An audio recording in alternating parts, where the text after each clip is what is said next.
Hey T Squad, it's me Keisha, and I'm here with this week's All Tea All Shade Love and Hip Hop Miami Season 5 Episode 19 review. So the episode picks up where we left off last week with Amada going over to the person's house that she's collaborating with that has been top secret. She act like she is in a Mission Impossible film. Like it's so undercover, deep cover. And lo and behold, it's Safaree. So we're all rolling our eyes like, I thought you never messed with him. I thought you didn't want to have nothing to do with him. You was just going off on him a few episodes back and all of this stuff. But now she wants to put that to the side. She's getting to the bag. Just because things didn't work out with them doesn't mean that they can't still be friends and work with each other. Amada is strictly doing that because Flo asked her, were they still messing around? And I'm betting in her mind, she was thinking, what? She trying to get with him? So let me ease on back down the road. Ease on down the road to let her know I can still pull him when I want him.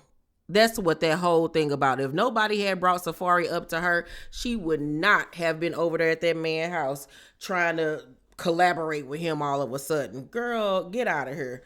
So she tell him about the song, which is named Safaree. The video is out now. It's quite raunchy. And he's all giddy talking about how excited he is that, they back cool with one another. And he's excited about the song and all of this stuff. So he plays a beat and everything is a go. They hug each other. Of course, it's a very kind of like flirty hug. I wouldn't be surprised if they smashed after everybody left.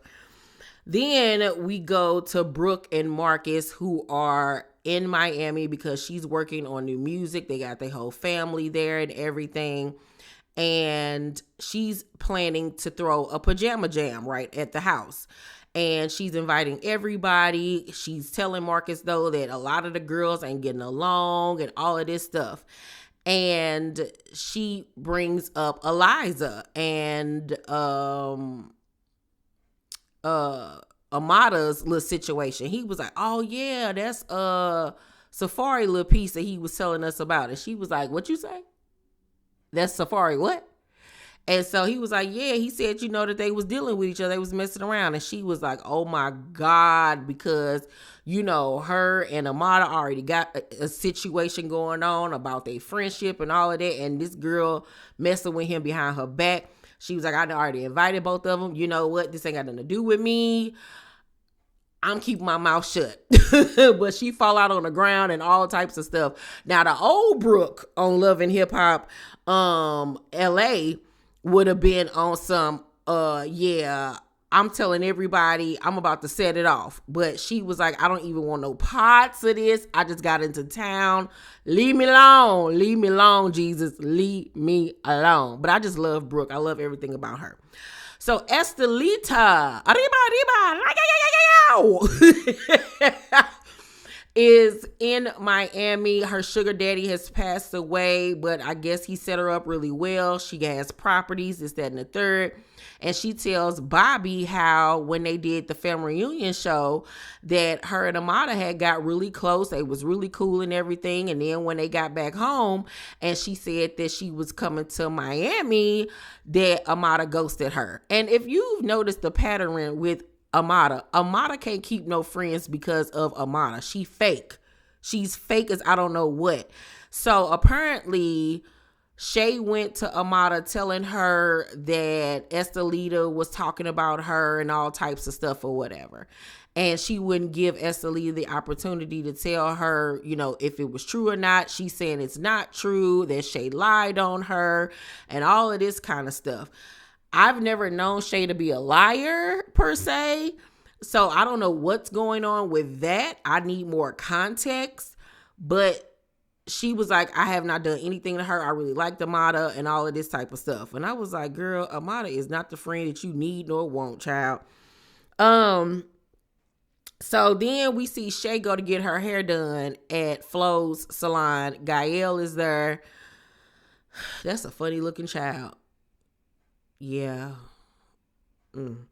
So she tells them about, losing the baby and everything and how she's, just been sad and depressed. And she need help. And so Flo was like, you need to go to the lady that I go to. I think she do, she a MoMA or MoMA, something like that, child. I just know the lady do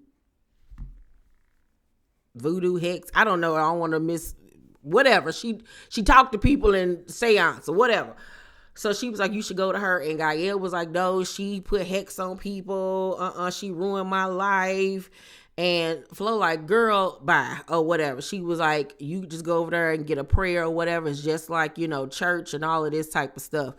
So Shay is kind of looking like, I don't know about this. I believe in the Lord now. I don't know about these black crows and whatever you got going on. I don't know, Bernie. I don't know. And then here go Flo lying butt. And this is why you can't trust people's word when they tell you stories, because she sat up there and told Shay about what happened between her and Claudia, and she tells her the skimmed down edited version that makes her look like the victim and like she was being used by Claudia. She tells her that Claudia went and was talking a hot topic behind her back and was using her, and how she was telling Hot Topic, her business, and that the eviction notice was fake. And I was like, my love, that eviction notice wasn't fake because you owed them people money. Claudia was the one that gave it to you. Meanwhile, you was over there sleeping with your husband. Like, she left all of that out. How she slept with Marlon. The girl gave her the money to, pay the rent there and all of this type of stuff. Like, she left all of that out. Right? So she can have people looking at Claudia sideways. And I was like, okay, Flo, so I see you're a natural born liar at this point. I'll never believe anything that come out of your mouth. And Gael all in the background, Thomas said, yeah, I'm going to go check her. I'm going to check her about my sister. No, I got something to say. And I'm looking at her like, girl, you the fakest of them all. Like, how you going to go confront somebody on your sister's behalf and you one of the main people that has betrayed her? Like, what? Okay, looking like a blowfish.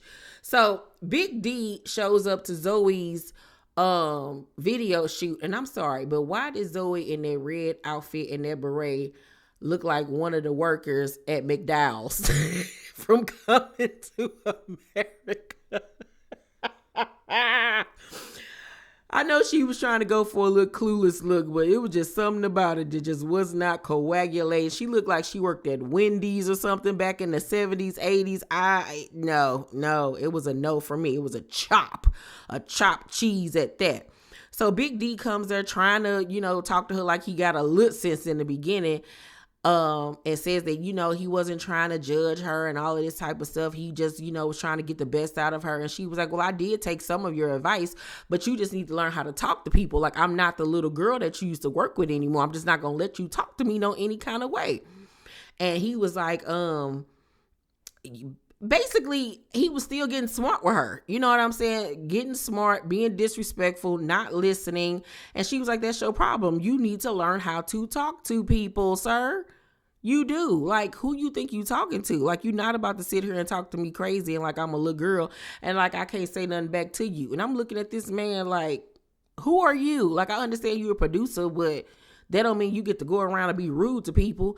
And she mentioned in her confessional how he got something to say about her, music and making positive music, but you out here promoting female rappers that ain't doing nothing but talking about how they F for cash. Like, make it make sense.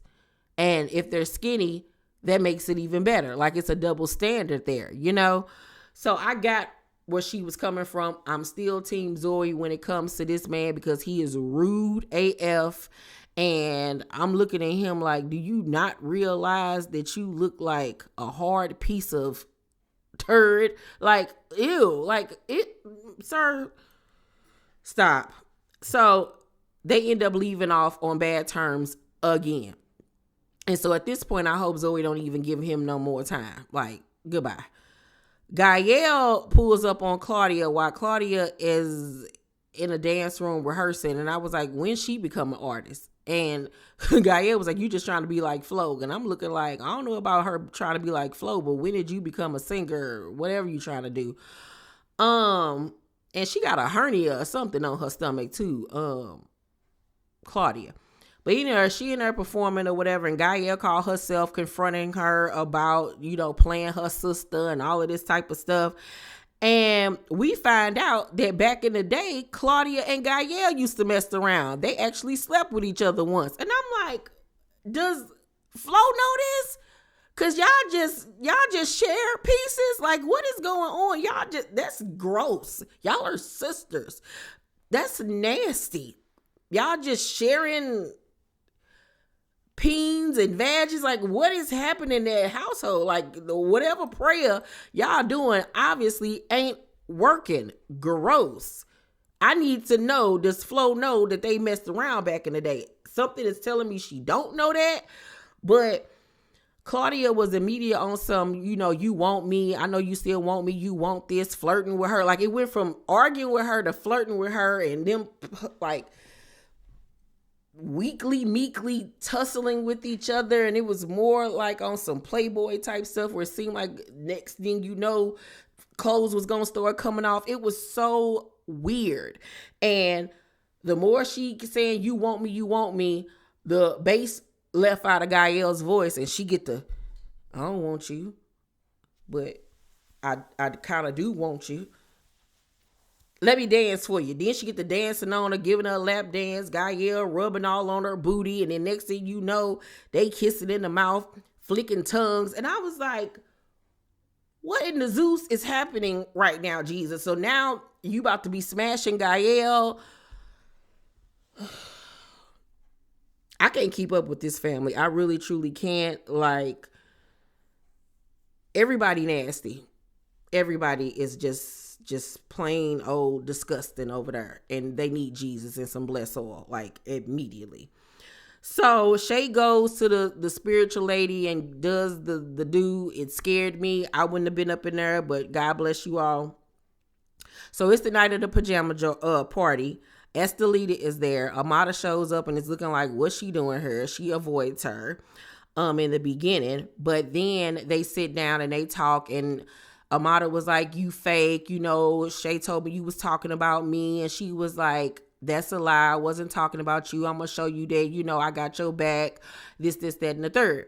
So for right now, they're cordial, I guess. So then we see Bobby and Brooke have a conversation, and Bobby was just like, it's some stuff going on right now. And Brooke was like, I hope it ain't the same thing that I know. And then they both realized that he know what she know and she know what he know. And they looking like, oh Lord, here we go. So then Amada announces that she's doing a song with Safaree, and everybody looking like, oh girl, bye. Like, this was your big announcement. Everybody looking at her like she dumb. She expected it. But Bobby flat out was like, you look like an idiot. You look like an idiot. Meanwhile, he dressed like a whole teddy bear. And she was like, what are you talking about? I never said I was getting back with him. I just said we were doing music together. Just because you break up with somebody don't mean you can't be friends with them. What are you talking about, Bobby? And so, Eliza then jump in time. So y'all were dating to get clarification. And Bobby was like, you're an idiot. You're an idiot. She's like, be quiet, Bobby. You don't even know what you're talking about. No, he was like, no, you're an idiot because Safaree is effing Eliza. And Amara was like, you effing Safaree. Like, she immediately get upset. And she was like, you sitting up here talking about something. I'm a bad friend and you going behind my back. And so Eliza's rebuttal is, you told me that y'all never messed around. And how could I tell you that when we weren't speaking? So when she said that, Amada was stumped because she did say those things. So you technically can't get mad because you was lying. You were lying. And you put yourself in this position. So Bobby standing in the background talking or whatever, and Eliza's like, you need to shut the F up, B. You told and then they going back and forth arguing. She get mad at Bobby and dumps a Red Bull on his head. Bobby, being Bobby, then got a drink and doused it on her, and all HE double hockey sticks broke loose. She trying to get at him and fight him. Security is holding her back. and she reaches behind her back and throws something at him. I don't know if it was her mic pack or what, but she threw something at him, child. And then the episode went off, and I was like, what is going on here? This is so messy. And I just can't wait. Like, how many more episodes we got to go? This is still season 5, and we on episode 19. Like, how many more we got to go, Jesus? Like, what is going on? Overall, it was a good episode. Was it messy AF? Yes, it was. Was I here for it? Absolutely. I'm going to give not last night's, but I'm going to give this week's review for Love and Marriage. Jesus, what is going on? Love and Hip Hop Miami. I'm going to give it a A-. It was a good episode. I really enjoyed it. But y'all let me know what y'all thought about the episode. Make sure to thumbs up this video, like and subscribe, and hit that notification bell button. I love you guys, and I'll see you on the next video. Goodbye.